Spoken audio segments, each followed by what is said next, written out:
Episode 100.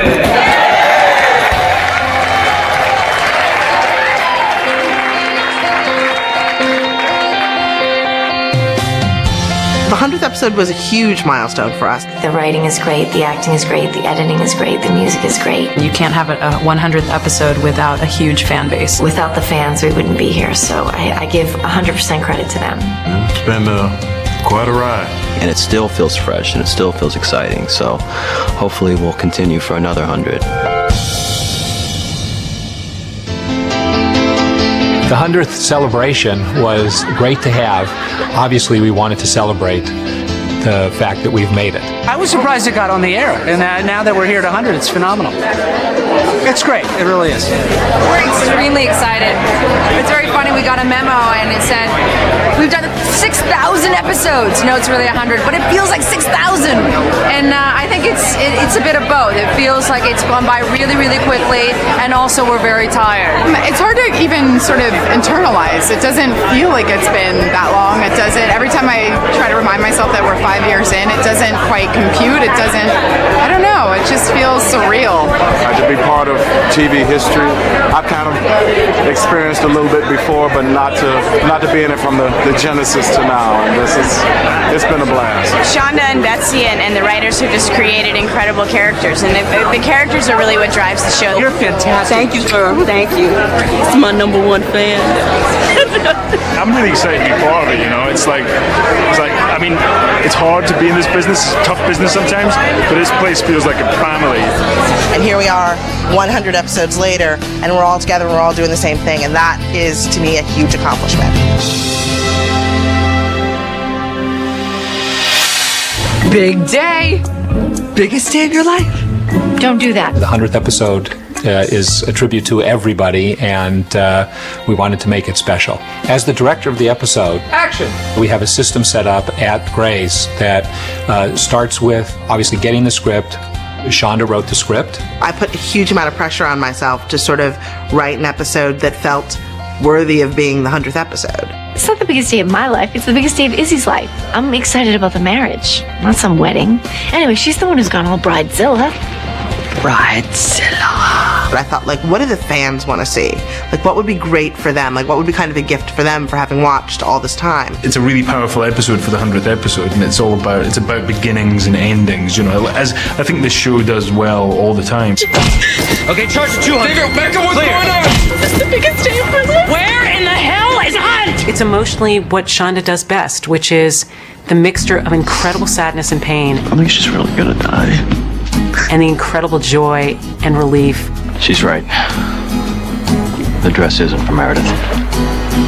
Shonda did an amazing job writing that episode. I mean, it's quintessentially Shonda in so many ways, because I think, first of all, the case is so dramatically terrifying, and the whole concept of this valedictorian having to give her speech and how it's the first day of the rest of her life. Becca, just give me your speech.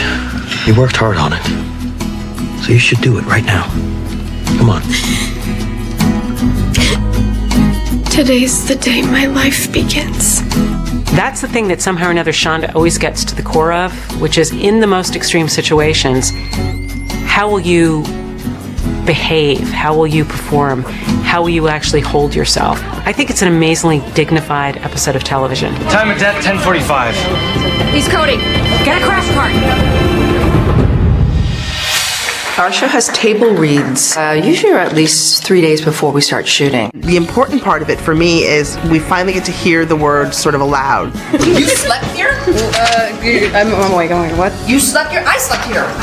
I always like being at the table reads because it just gives you a chance to hear what you're going to do. And then if you have any issues with it, the writer is right there, and you could get to hear what it is in your storyline context with everyone else. I do the actual screen direction reading at the table read. He replaces the syringe, more and more blood, some going into the syringe, some flowing out of the wound.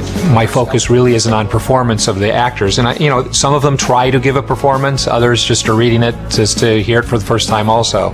So for me, I'm listening to reactions. I depend on the table reads a lot just to give voice to that episode and to see what the arc of the episode is, sort of the way the writers do. Once they finish it and they've set all the characters in their head, now they need to hear it. Then why is Denny here?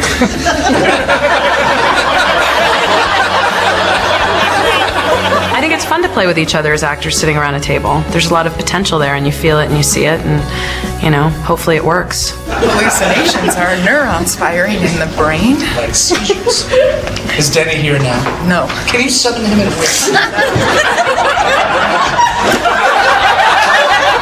It's always a surprise from script to script where our characters are going.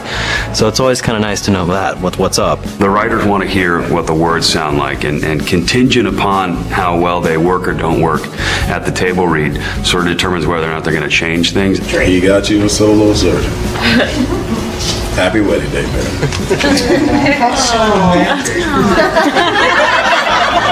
For me, it's a chance to hear things, hear what doesn't feel right, make changes, make cuts, discover something's funny that you didn't know was funny and sort of play to it. Well, it doesn't work like that. He comes and he goes, why? Yeah, why, Shepard?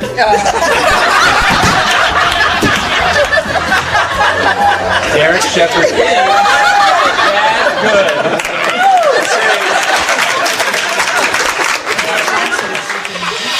Post the table read, I will do a walkthrough of the surgical scenes and the ER scenes with our medical technical advisor, Linda Klein. I come from the medical field. I've worked in surgery for over 30 years. They hired me to pretty much portray medicine the best way I can. Me not being a medical person, I need direction. She will say the person should be on the right side of the operating room table as opposed to the left side. When George says sinus tack, he's taking that off the monitor, right? Yeah.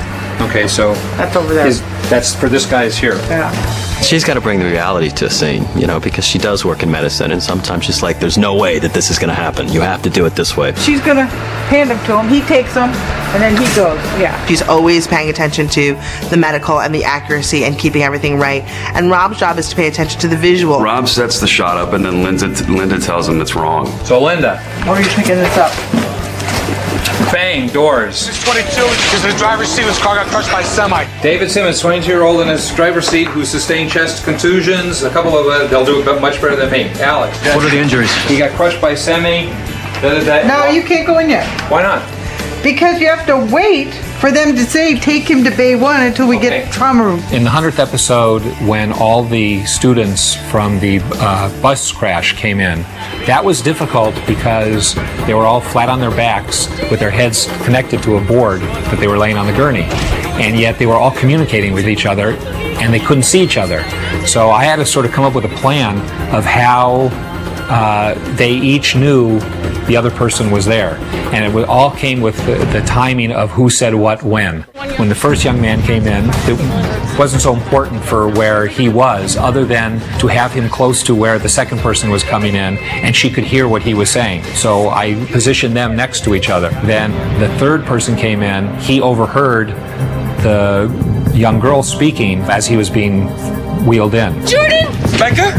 Becca, have you seen Dana? You were sitting next to her. In order to accomplish all of that, Linda and I, when we walked it, came up with ideas of how to change the dialogue so we would be able to have each character hear the other person in the appropriate place. The paramedic who was there with us, we have actual paramedics, he said, well, we can spin his gurney right as he comes in. So he came in one direction, they spun him around 180 degrees, and he went the rest of the way head first. That just added to the energy and the excitement of the scene to see this character just get flipped all around, and it gave a sort of a dizzy feeling to the audience.